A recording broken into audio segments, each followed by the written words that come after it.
Page number 110, page number 110 और आपका ये है एक्सरसाइज। कौन सा चैप्टर था ये? चैप्टर 4। ठीक है, सबसे पहले हम पढ़ रहे हैं MCQs।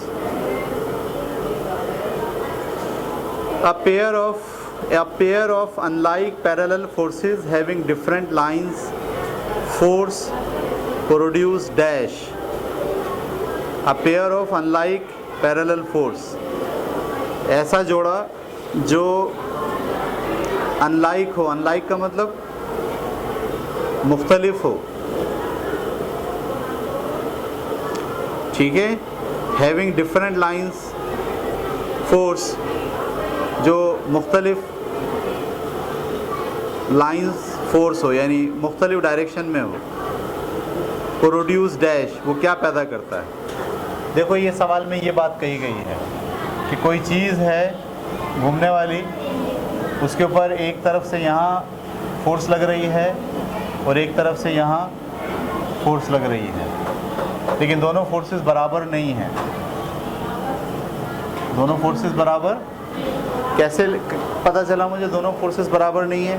इसमें लफ्ज़ लिखा है अनलाइक। क्या लिखा है? A pair of unlike parallel forces. ये पैरेलल हैं और अनलाइक हैं, ठीक है।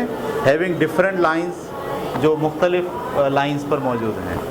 तो वो क्या करते हैं? वो क्या इक्विलिब्रियम पैदा करते हैं, टार्क पैदा करते हैं, कपल पैदा करते हैं, या अनस्टेबल इक्विलिब्रियम पैदा करते हैं, ठीक है। तो टार्क तो अप्लाई हो रहा है, टार्क तो ये भी अप्लाई कर रहा है, टार्क तो ये भी अप्लाई कर रहा है, लेकिन क्योंकि इसकी फोर्स कुछ और है, इसकी फोर्स कुछ और है, सही है। तो इसके नतीजे में जो इसमें घुमाव पैदा होगा वो उसमें एक्सेलरेशन डेवलप हो जाएगा। ये ज़्यादा धक्का मार रहा है, ये कम धक्का मार रहा है, तो ये ज़्यादा धक्का मारने की वजह से क्या होगा? एक ज़्यादा घूमना शुरू, एक्सेलरेशन आ जाएगा। जब एक्सेलरेशन आ जाता है तो उसे हम कहते हैं कि ये अब इक्विलिब्रियम में नहीं है। तो कौन सा वाला सही होगा इसमें? D, unstable equilibrium. ये बात क्लियर हो गई? अगर ये दोनों बराबर होते तो क्या होता? फिर ये कपल कहलाता। अगर वहाँ अनलाइक के बजाय क्या लिखा होता? Like forces.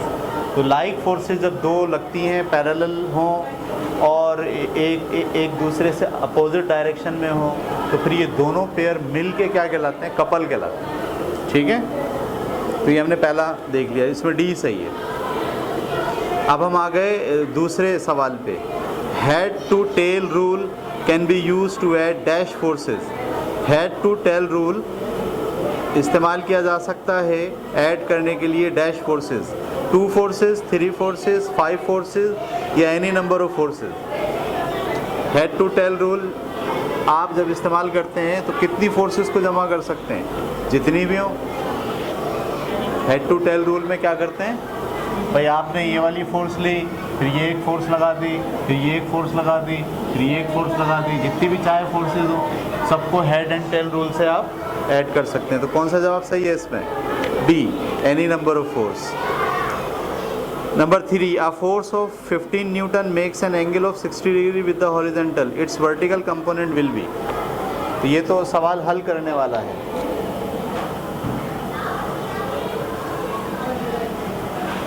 ठीक है, क्या कह रहे हैं? a force of 50 न्यूटन और कितना डिग्री का एंगल है? 60 डिग्री का एंगल है। ये फोर्स है कितना? 15 न्यूटन और एंगल कितना है? 60 डिग्री। वो कह रहे हैं कि इट्स वर्टिकल कंपोनेंट क्या होगा? ये वर्टिकल कंपोनेंट होगा, ये हॉरिजॉन्टल कंपोनेंट है और ये क्या है? Vertical component. ये मालूम करना है हमें। तो ये कितना होगा? आपको पता है ये वाला कंपोनेंट F का साइन थीटा होता है, F का, और X कंपोनेंट क्या होता है? F का कॉस थीटा होता है। तो F 15 है, साइन ऐसे लिखा, थीटा की जगह पे क्या लिखेंगे? 60। साइन 60 की वैल्यू क्या होती है? आधी होती है मेरा ख्याल है, 0.5। इसको मल्टीप्लाई करेंगे, जवाब क्या आ जाएगा? 7 पॉइंट। साइन 60 की वैल्यू पक्की बात है 0.8660, तो 15 को जब इससे ज़रब देंगे तो क्या जवाब आएगा? तकरीबन 10 के करीब आ जाएगा। 15 × 96 तकरीबन किसके बराबर आ जाएगा? 10 नहीं। इसमें जवाब क्या है? एक तो 15 है, एक 10 है, एक 13 है और एक 7 है। तो कौन सा जवाब सही है? बी सही है। ठीक है। Number 4, a body is in equilibrium. एक बॉडी इक्विलिब्रियम में होता है when it has number 1 uniform speed, uniform acceleration, both A and B, zero acceleration.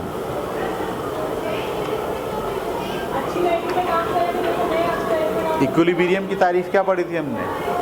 जब भी कोई ऑब्जेक्ट नॉन एक्सेलरेटेड हो, यानी उसमें एक्सेलरेशन ना हो, तो हम कहते हैं कि वो इक्विलिब्रियम में है। चाहे वो हालत सुकून में हो, चाहे वो हालत हरकत में हो, अगर उसमें एक्सेलरेशन नहीं है, यानी उसकी स्पीड ना बढ़ रही है ना उसकी स्पीड कम हो रही है, जैसा ये भी इस वक्त जो है इक्विलिब्रियम में है, क्योंकि ना इसकी स्पीड बढ़ रही है ना इसकी स्पीड कम हो रही है, तो इसमें भी एक्सेलरेशन नहीं है।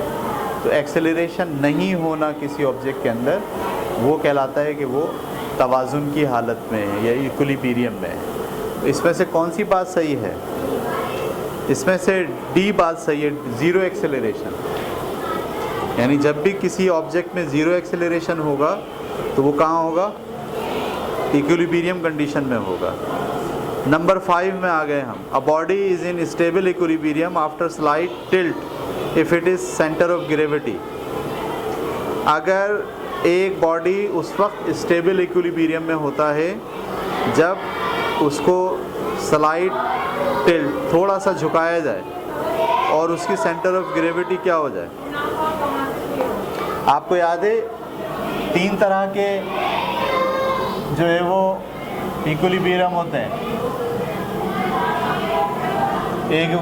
एक ऑब्जेक्ट ये रखा हुआ है, ये इसका सेंटर ऑफ ग्रेविटी है, एक ऑब्जेक्ट ये है इसका सेंटर ऑफ ग्रेविटी। अगर मैं इसको थोड़ा सा टिल्ट करूं तो क्या होगा? इसका सेंटर ऑफ ग्रेविटी अपने असल मुकाम से हट जाएगा और वापस नहीं आएगा। लेकिन अगर मैं इसको थोड़ा सा टिल्ट करूं और छोड़ूं तो क्या होगा? ये वापस अपने मुकाम पर आ जाएगा। तो ये वाला स्टेबल इक्विलिब्रियम में है या ये वाला स्टेबल इक्विलिब्रियम में है? ये वाला सही है। जिसका सेंटर ऑफ ग्रेविटी वापस अपने मुकाम पर आ जाता है वो कहाँ होता है? स्टेबल इक्विलिब्रियम में होता है। ठीक है। तो अब आप देखिए नीचे जो 4 जवाब हैं उसमें से कौन सा जवाब आपको सही लग रहा है? Remains above the point of contact, point of contact के ऊपर रहे। Remains on one side of the point of contact, point of contact के वन साइड रहे। Passes over the point of contact, point of contact के ऊपर से गुजर जाए। इज़ एट लोएस्ट पोजीशन, या वो सबसे निचली पोजीशन पर हो। ये क्या बात बोली? इस चारों बातों में तो वो बात ही नहीं है। तो ये आपको स्टेबिलिटी में जब आपने पढ़ा होगा ना, तो वहाँ आपको देखो लिखा हुआ है ब्लू कलर में पेज नंबर 105 पे, 105 पे ब्लू कलर में लिखा हुआ है। नहीं, आप अगले चैप्टर में चले जाओ। हाँ, पिछले चैप्टर में स्टेबिलिटी कहाँ है?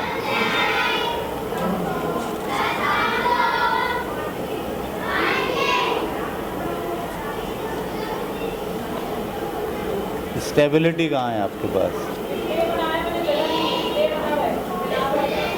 ये आगे पीछे किताब हुई है ना, ये देखो एकदम 76 109 आ गया। चलो ढूंढना पड़ेगा आपको। इसमें लिखा हुआ है a body who centre of gravity is above it's base of support will be stable. तो सेंटर ऑफ ग्रेविटी कहाँ होनी चाहिए? सपोर्ट के अबव होनी चाहिए। तो ये देखिए आप यहाँ क्या लिखा हुआ है? Remains above the point of contact, remains on one side. तो ए इसमें सही है। सही है। कौन सा सही है इसमें? 5वें का ए दुरुस्त हुआ। ये बात हमें कैसे पता चली? हम पेज नंबर 105 पे गए और हमने स्टेबिलिटी के अंदर ब्लू जगह पे जो लिखा है a body who centre of gravity is above it's base of support, यानी जहाँ सपोर्ट है उससे ऊपर हो अगर उसका सेंटर ऑफ ग्रेविटी, तो वो हमेशा कहाँ होता है? स्टेबल इक्विलिब्रियम में होता है। अब हम आ गए नंबर 6 पे, ठीक है। अ body is in unstable equilibrium after slight tilt of its centre of gravity. अच्छा, वो अनस्टेबिलिटी में कब होता है? वो भी यहाँ लिखा है। इसका उल्टा होगा, अबव के बजाय कहाँ होगा? डाउन होगा। तो इसमें कहाँ लिखा है? Remain on one side of the point of contact, remains above the point of contact, pass over the point of contact, is position at its bottom. तो क्या होना चाहिए? डी, यानी जो उसका पॉइंट होना चाहिए वो बॉटम में होना चाहिए। ये आपको ना स्टेबिलिटी दोबारा से सही से पढ़ना है, फिर ये आप दोनों सवालात आसानी से समझ भी लोगे, और अगर मैंने गलत बताया तो आप उसको दुरुस्त भी कर लेना। Number 7, a body is in neutral equilibrium when its centre of gravity is at the lowest position, remains at the same height, is at highest position, is at the base. B सही है, remains at the same height। आपको याद है हमने neutral equilibrium में ये बात पढ़ी थी कि फ़र्ज़ करें ये गेंद है, ये इसका यहाँ तक है, इसको जब आप धक्का मारेंगे ये यहाँ आ जाएगी तो क्या होगा? अभी भी जितना फासले पर पहले सेंटर ऑफ ग्रेविटी थी, अभी भी उतने ही फासले पर मौजूद है। तो न्यूट्रल इक्विलिब्रियम जब होता है जब remains at the same height, उसका सेंटर ऑफ ग्रेविटी रहे। उसके बाद आगे लिखते हैं 8वां, Bunsen burner is made by stable by dash, increasing its length, increasing its mass, decreasing its base area, increasing its base area. तो बर्नर जो बंसन है उसको आप स्टेबल कब कर सकते हो? बंसन किसे कहते हैं पता आपको? ये एक गैस से चलने वाला बर्नर होता है, सही है। यहाँ पाइप लगा होता है उसके अंदर, और यहाँ से गैस जो है वो जल रही होती है। तो इसको अगर आप स्टेबल रखना चाहते हैं, मिसाल के जब आप पाइप लगाते हैं ना तो ये लुढ़क जाता है बार बार। आप चाहते हैं कि ये पाइप लगाने के बाद लुढ़के नहीं, तो वो कह रहे हैं क्या काम करें इसके साथ? नंबर 1, क्या उसकी हाइट बढ़ा दें, लिखा है ना इंक्रीज इट्स लेंथ, क्या उसकी हाइट बढ़ा दें। नंबर 2, इंक्रीज इट्स मास, उसका मास बढ़ा दें, वज़न बढ़ा दें उसका। और number 3, is decrease its base size, ये जो बेस का साइज़ है इसको छोटा कर दें, या इंक्रीज इट्स बेस साइज़, इसके बेस साइज़ को बड़ा कर दें। आपके ख्याल में इसको कैसे आप रोक सकते हो?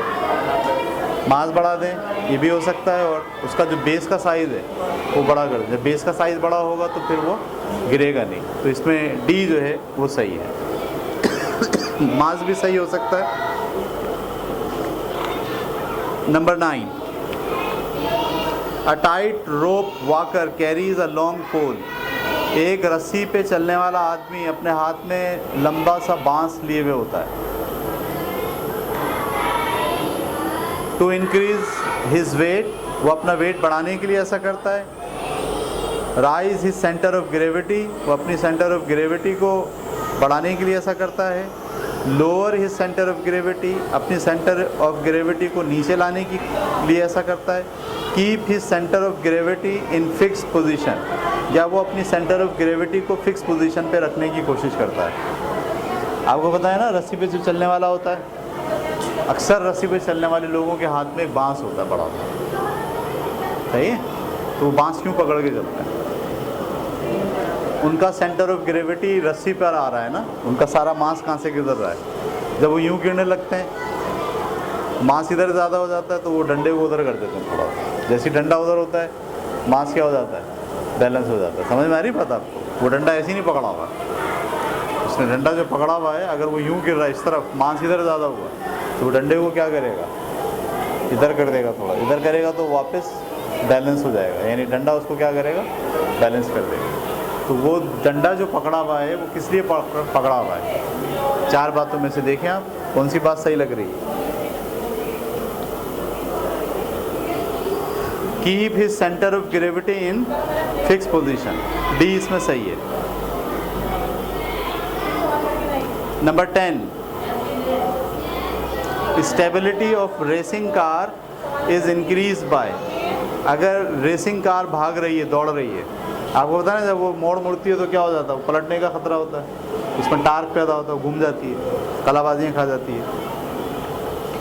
तो वो उसकी स्टेबिलिटी को अगर आप बढ़ाना चाहें तो क्या करें, इंक्रीज इट्स हाइट, उसकी हाइट बढ़ा दें, raising its centre of gravity, उसके सेंटर ऑफ ग्रेविटी को ऊपर कर दें, डिक्रीजिंग इट्स विड्थ, उसकी विड्थ को कम कर दें, lowering its centre of gravity, या उसके सेंटर ऑफ ग्रेविटी को नीचे ले आए।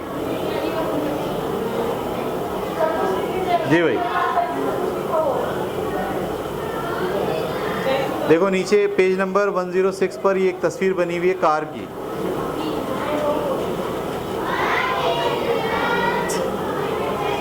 ये वाली क्या लिखा है इसमें, देखो पढ़ो,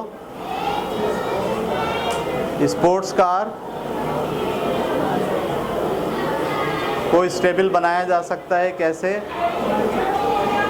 उसकी जो निचली जानिब है उसमें वेट बढ़ा के, इसका मतलब है सेंटर ऑफ ग्रेविटी को नीचे करके, सही है ना। तो अब आप 4 जवाबात में से कौन सा जवाब सही होगा,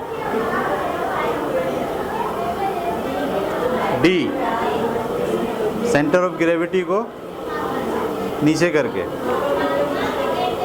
चलें जनाब, ये थे जनाब MCQs, और अब आगे हम चल के इसके करते हैं न्यूमेरिकल।